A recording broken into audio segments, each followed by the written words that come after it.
Hello friends, स्वागत है आपका session number 35 rendering advance rendering.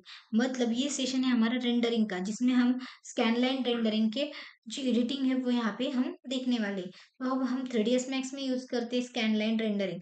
तो उसकी एडिटिंग हम कैसे करते हैं वो सब हम इस सेशन में यहाँ पे देखने वाले हैं। तो सबसे पहले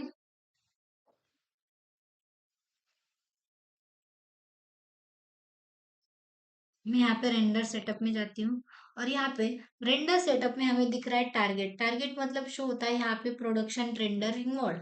प्रोडक्शन रेंडरिंग मोड में यहाँ पे जो टाइप्स दिए गए, इरेक्टिव रेंडरिंग मोड, एक्टिव शेड वगैरह। उसके बाद रीड प्रेजेंट में दिए 3ds मैक्स वगैरह, और यहाँ पे दिए टाइप्स। हम यूज करने वाले 3ds मैक्स के लिए स्कैनलाइन रेंडर। जब हम 3ds मैक्स यूज करते हैं तो हम यूज करते हैं स्कैनलाइन रेंडर। उसके बाद यहाँ पे आपको कौन सा चाहिए, फ्लोटिंग व्यू पोर्ट चाहिए, floating view port second, floating view port third. तो ये तीन व्यू पोर्ट जो है वो हम यहाँ पे यूज कर सकते हैं। तो हमें पर्सपेक्टिव व्यू चाहिए क्योंकि कैमरा सेटअप जो रहता है हमारा वो पर्सपेक्टिव व्यू में ही रहता है। उसके बाद है नेक्स्ट फिल्म वगैरह। हमें कॉमन पैरामीटर में हमें इमेज रेंडर करनी है, इसीलिए हम सिंगल रखते हैं, बाकी सब हमारा एनिमेशन का पार्ट है। एरिया टू रेंडर में हमें हमारे हिसाब से रख सकते हैं। हमें क्या चाहिए, व्यू चाहिए, सेलेक्टेड चाहिए, रीजन चाहिए, क्रॉप चाहिए, बम्प चाहिए। तो इसमें क्या कर सकते, व्यू मतलब पूरा सेलेक्टेड, मतलब जितना सेलेक्ट किया उतना, रीजन मतलब आप आपके हिसाब से आप क्रॉप कर सकते हैं, और क्रॉप में भी हम क्रॉप कर सकते हैं। Blow is also same type of crop. तो इस तरह से हम ये एरिया टू रेंडर सेलेक्ट कर सकते हैं। उसके बाद यहाँ पे शो होता है आउटपुट साइज। आउटपुट साइज में हमें शो होता है कि विड्थ और हाइट क्या रहती है। जैसे कि आउटपुट साइज में हमें डिफरेंट टाइप्स के दिखाए गए हैं, जैसे कस्टम वगैरह, 35 mm वगैरह। अगर मैंने यहाँ पे चेंजेस किए तो देखो इस तरह से यहाँ पे,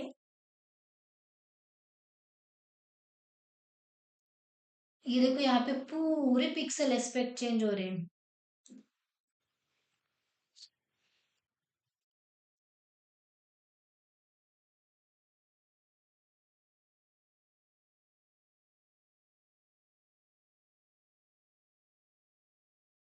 यहाँ पे मैं HDTV वीडियो रखूंगी।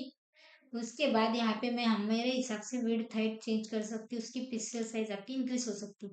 यहाँ पे ऑप्शंस दिए, ऑप्शन आप आपके हिसाब से यूज कर सकते हो। आपको क्या क्या इफेक्ट चाहिए, क्या क्या नहीं। आपको एडवांस लाइट चाहिए कि नहीं, वो यहाँ पे ऑन कर सकते हो। वहाँ पे प्रोग्रेस चाहिए कि नहीं, आपको वहाँ पे सेटअप में जाके कर सकते हो। आपको कितने प्रोग्रेस चाहिए, कितने नहीं।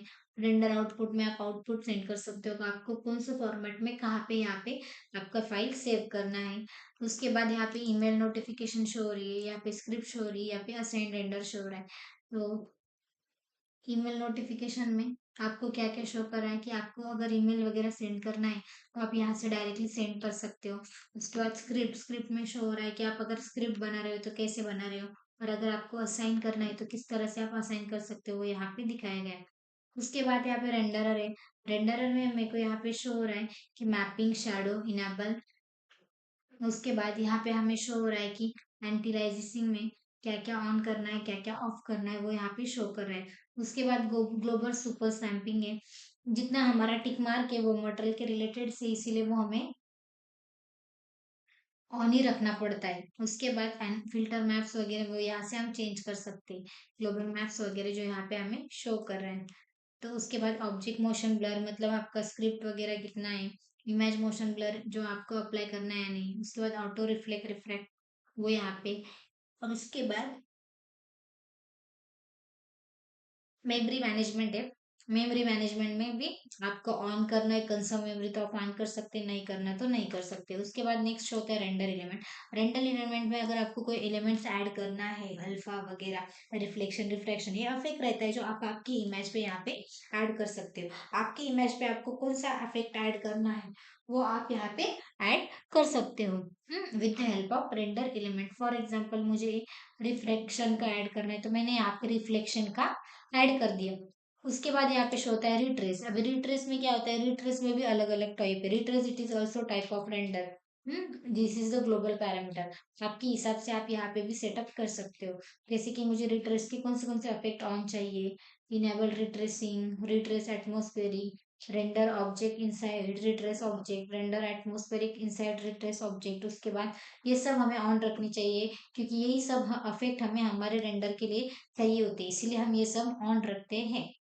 इनेबल करके रखते हैं, जैसे कि इनेबल सेल्फ रिफ्लेक्ट रिफ्रैक्ट, जैसे मैंने रिफ्लेक्ट का ऑब्जेक्ट ऑलरेडी ले चुकी हूँ एलिमेंट में, तो यहाँ पे भी मुझे वो ऑन ही रखना पड़ेगा। एक्सक्लूड मतलब आपको जो नहीं चाहिए वो आप यहाँ से रिमूव कर सकते हैं, जिस पे आपको जो बॉक्स पे इफेक्ट नहीं चाहिए वो यहाँ पे डाल सकते हैं, सेम जैसे हमने लाइट्स में पढ़ा वैसे ही।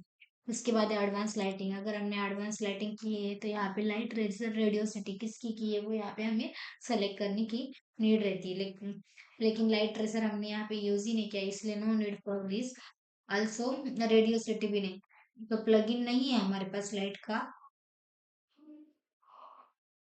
इसलिए हमने नहीं रखा है यहाँ पे कुछ भी, नो लाइटिंग प्लग रखा है, कॉमन में सिर्फ हमने एडवांस लाइट यहाँ पे ऑन करके रखा है। तो इस तरह से हम क्या करते हैं, रेंडर की सेटिंग करते हैं और उसके बाद यहाँ पे रेंडर हमारा कर देते हैं। हमारा जो भी घर वगैरह रहेगा वो हम ऐसे रेंडर कर सकते हैं with the help of this tool bar. इस तरह से हम रेंडर सेटअप यहाँ पे करते हैं और हमारा जो भी घर या फिर जो भी हमारा प्रोजेक्ट रहेगा वो हम रेंडर कर सकते हैं। दिस इज द मतलब ये जो सेशन है इसमें हमने 3ds Max का रेंडर सेटअप यहाँ पे देखा। Thank you.